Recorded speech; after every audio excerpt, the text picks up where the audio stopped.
Hey guys, this is Frozen Things Stews here, and welcome back to another review. And today, I'm going to be doing a review, or there's going to be a mini rant though, not a full-on rant, just a mini rant.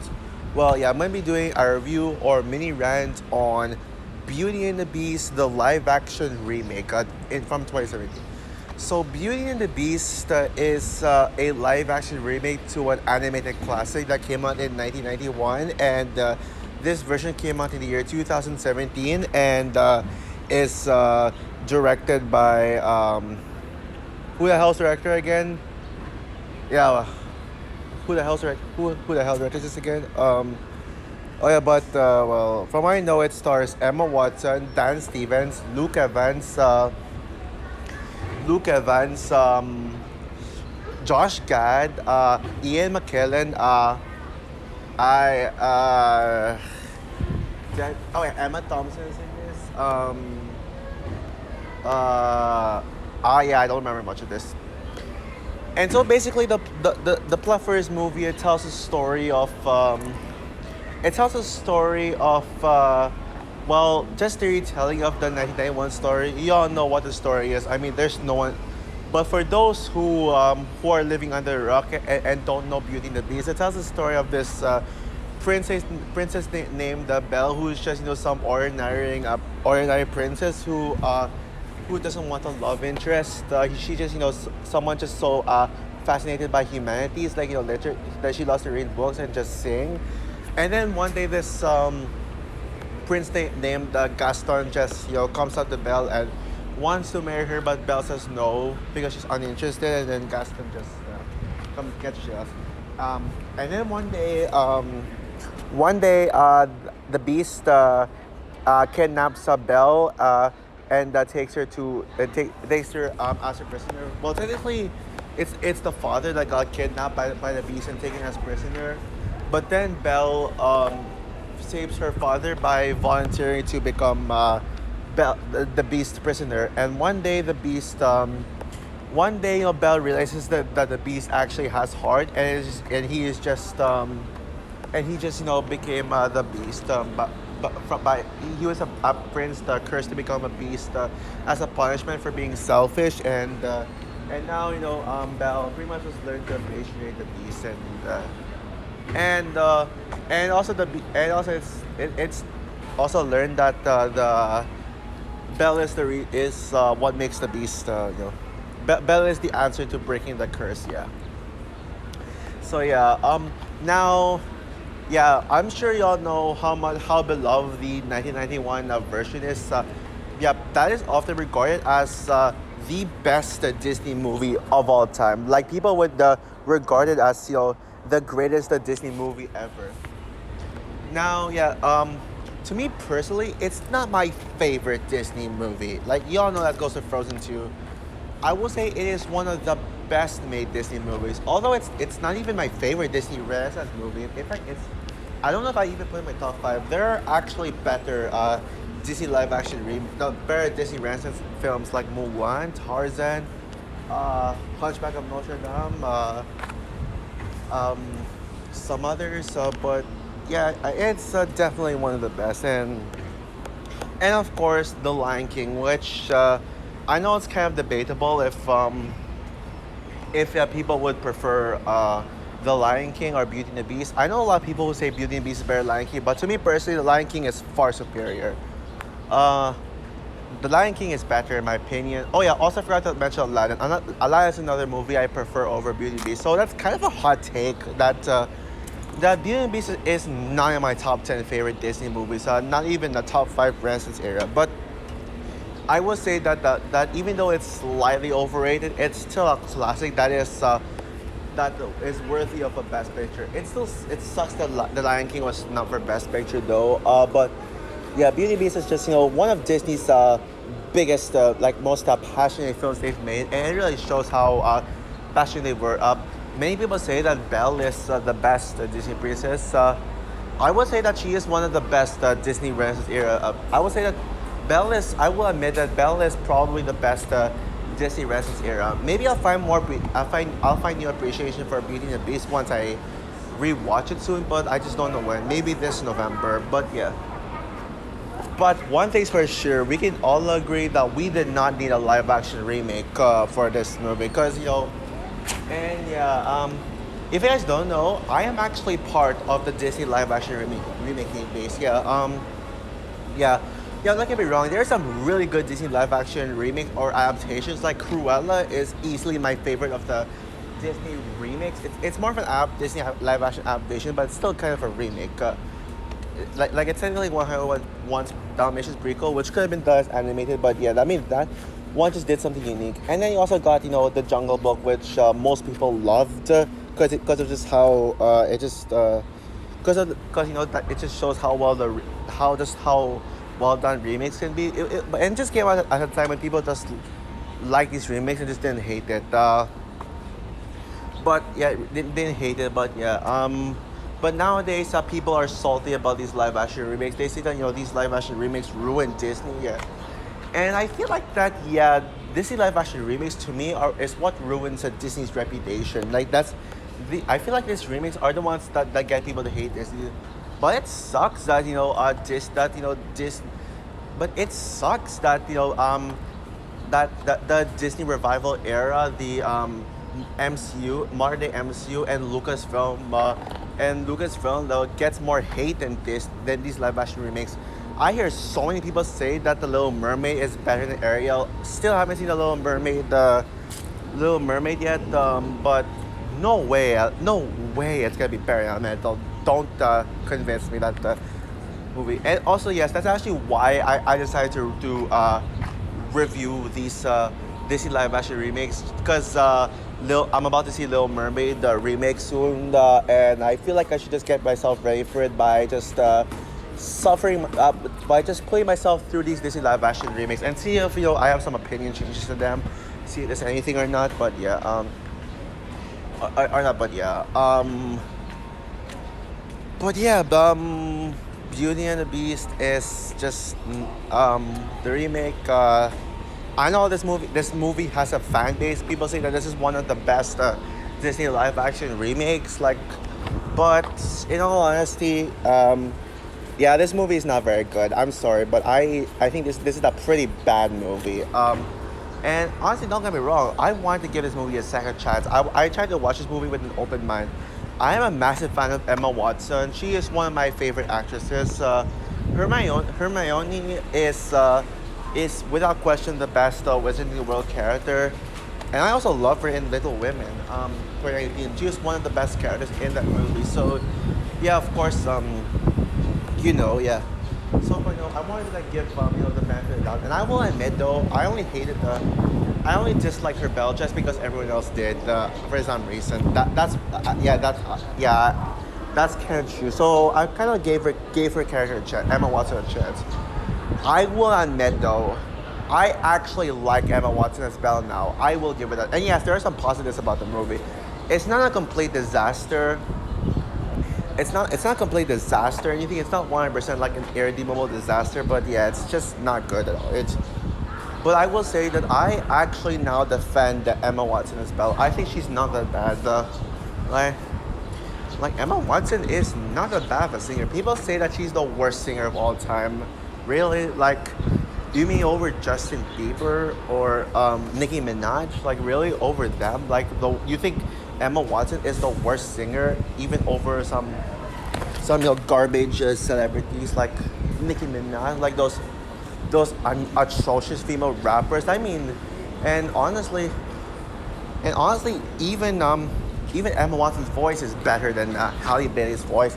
There, I said it. I mean, like people like I don't find Emma Watson to be Emma Watson's singing voice to be overtuned, in my opinion. Like it's I think her singing is harmless. Like it's like unlike Halle Bailey singing like that really, like you think that's a good you think that's a good voice? At least Emma Watson tries. Yes, I will admit though, she's not a singer, but I think her voice is harmless. It's nothing bad. I don't hate it at all. And if you take the singing voice aside, if you put the singing voice out, like aside, her acting is actually really good. I mean, she actually does look like a beauty indeed. Yeah, she actually does. Belle is supposed to look gorgeous and stuff, and I think they do a good job of making Emma Watson's look gorgeous. And I think this movie deserved the best costume nomination. Well, I think it did, but if it did, yeah, it was deserved because Emma Watson's yellow dress is just amazing. It's just pure amazing, and even like her normal House of Leia blue outfit is just really good. It's just really good. But but the standout in this movie, the best thing about this movie to me is Luke Evans as Gaston. Fun fact, guys. My dad actually told me about this movie back in 2015 when I first watched Harry Potter for the first time. My dad just literally pointed at Emma Watson's character and he's like, "Hey, do you know that Emma Watson is gonna be Belle in Beauty and the Beast live action remake?" But I was like, "Oh, cool." But then I was like thinking about it. I was like, I think Luke Evans will be a perfect Gaston. Like that was the first time I ever fan casted, which now I'm obsessed with fan casting. And I knew he was gonna be Gaston, and I gotta say he was the perfect Gaston. Yeah, he was able to recapture the Gaston from the original film and just really yeah, like the Gaston from the original film and just really like capture all that this sinisterness. Like he actually does feel just as sinister as the animated Gaston, and Luke Evans is just like having such a blast. Like the Gaston song is the standout song easily. My audience when I saw this movie in theaters, my audience literally clapped at the Gaston song because it's just clapped at the Gaston song because yeah, how really good that song is. Yeah, that song is probably the most faithful, which I can't say the same for most of the other songs. I enjoyed Josh Gad as Leifu, but maybe I'm biased because he was Olaf in Frozen too. But I enjoyed the Josh Gad performance. Is there anything else that I like? Emma Watson, Luke Evans, and Josh Gad were like the three good things. Most things with them in it, like really good. And yeah, honestly, I literally had no problem with Luke Evans. It's like literally, I think he was perfect. Unfortunately, though, yes, that's pretty much all my positives. Everything else in this movie, yeah, freaking stinks. Yeah, now let's talk about what is wrong with this movie. What is my problem with the movie? Yeah. Yeah, let's get pretty much the main problem out of the way. It is so boring. Oh my god, this movie just pretty much embodies most things wrong with the live action remake. Yeah, pretty much the reason as to why these live action remakes are bad is because it's just pretty much a repeat of the original film. Like it's literally just a complete rehash of the original film, but just with a much slower and boring pace. And yeah, and that's why and Little Beast is no exception. This movie is just a copy paste from the original film. We don't like who needs a story about the. But yeah, who needs a story about who needs a retelling of one of the greatest stories ever told? Well, objectively, who needs a retelling? Yeah, like this is some why you just don't remake because if it's perfect, don't fix it. If it ain't broke, don't fix it. I'm sure you all know that term, and and these Disney little classics just do not deserve to be remade. In fact, I don't even like consider them like canon to Disney at all. Like I don't even consider like they're so bad that I like, but the bad live action Disney remakes are so bad that I actually wouldn't even consider acknowledge that they were made by Disney because that's how bad that's how much yeah, that's pretty much how passionate I am about Disney. But then when they made something crap, it's crap. And my god, yeah, this movie is just super boring. Like it is just a total snooze fest of a film. Like it is basically 2 hours and 9 minutes long, and it's probably one of the longest Disney live action. It was the longest until Cruella came out. But I will admit though, I do criticize Cruella for its runtime, but at least it doesn't affect much of the movie since it was very entertaining. Beauty and the Beast, though, yeah, it is so slow. Maybe there are a few entertaining bits right there, specifically with with what the dark scenes and the action scenes, but this movie is completely lifeless, just devoid of any life, and just it's nothing. This movie is nothing but retelling. Yeah, retelling and such a slow pace. Like especially when it comes to the middle act with with the beast and the Belle's castle. Like oh my god, it is just slow paced. Like it is like I literally just didn't even bother paying attention. I only paid attention like at the beginning and third act, but with like just the overlong second half, I didn't even pay attention to this movie. The only reason I watch it is just so I can rant on it. Well, even though it's not a full rant, but then I just but considering that, like, but I would just just scroll at my phone while watching this movie. I was like literally scrolling my phone, watching YouTube stuff. Because that is far more enjoyable than watching this chore of a movie. Yeah, this movie feels like a chore to sit through, and yeah. And this movie barely does anything new. And then there's also this side plot where like we see the Beast childhood and how he had like his mother died. He has an abusive father, and then we get this unnecessary song that just means nothing. Like that, like did we really need a backstory about the Beast? About no, I mean no, the prince. Like I mean, sorry. Did like did I even just ask for that? Yeah, that's why no one just cares. No one cares, and also that song, it's forgettable. Now I'll admit, like, the songs are harmless.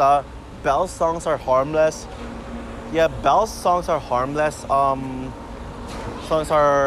Belle's songs are harmless.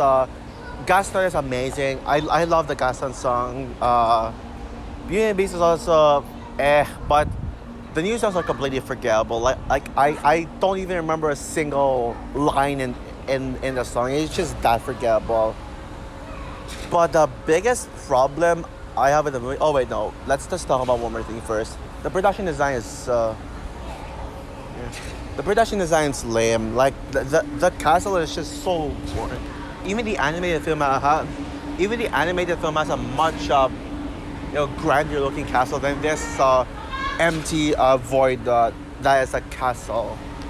But oh god, the worst thing about the movie is the CGI. Oh my goodness, what in the hell? Like seriously, the designs of the objects, the living objects like Lumiere, Cogsworth, the cabinet, the chip, all that stuff. There's no emotion in them. They don't show any emotion. They're just so flat and just less badly designed. And just the badly designed. Yeah. And oh gosh, the beast design, like oh my goodness, like that's pretty much an embodiment of the CGI that we're gonna get in the films like The Lion King, and the CGI in films like The Lion King remake and The Little Mermaid remake, where the beast literally shows no CGI, just a flat face, flat, ugly looking pathetic face, it's just like no emotion. Like the only emotion you see is rage, but when the beast like tries to be happy or sad, you feel nothing for him. Like it's nothing. Yeah. Oh my god. And also they freaking butchered my favorite Beauty and the Beast song, Be Our Guest. Yeah, if you don't know, I know everyone's favorite song is Beauty and the Beast. I get that, but to me personally, my personal favorite Beauty and the Beast song is Be Our Guest. How dare they butcher up this song? Like they turn into just forgettable, cringe-worthy song. Also, Ewan McGregor can't sing. I mean, Emma Watson. Yeah, people just love to insult Emma Watson's voice, but I think but is anyone gonna mention the fact that Ewan McGregor is just awful? And yes, I forgot to mention Ewan McGregor in the cast. Yep, Obi-Wan Kenobi. Yeah, what is Obi-Wan Kenobi doing in this cast?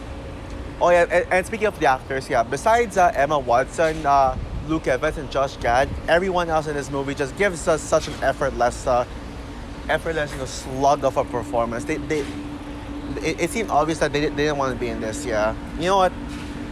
And also yes, this, and then the end of this movie is emotionally manipulative. Like like some of my friends in this movie literally cried at this movie. Like they told me that they cried, but I didn't see that. I feel like it was just one of those emotionally manipulative endings. I just things that it's gonna make you cry, but it doesn't. Okay, that's it. I'm done. Yeah. So overall, Beauty and the Beast 2017 is such a soulless. It's another soulless Disney live action remakes. Beauty and the Beast is such a soulless Disney live action remake that pretty much does nothing to offer. Yes, sure, it's not one of the worst Disney live action remakes. Like, and there are some really good things about the film, like Luke Evans being the standout of the whole movie. Josh Gad just being decent, and I personally defend Emma Watson as Belle now. Yeah, I think she's harmless. She actually does a really good job as Belle, and her singing voice is harmless, like better than Halle Bailey's area of voice. But this movie is just boring. It's slow. It has a pace of a snail, and it's just a movie that I'm not gonna remember. And I don't know why people love this movie. I don't get it. Yeah. But yeah, if you love this movie, more power to you. But otherwise, yeah. So with that said, my rating for Beauty and the Beast 2017, I give it a 4 out of 10. So for my review or mini rant on Beauty and the Beast 2017, what is your opinion on this movie? Do you agree with me that this is a pretty bad live action remakes? And or do you actually think this movie is pretty good? And who agrees with me that Emma Watson is overhated that Emma Watson is actually one of the better things in this movie, and Emma Watson as Belle is overhated? Comment down below, like, subscribe, hit the notification bell, and stay tuned for my review of Aladdin 2019. Yeah, so yeah, bye guys.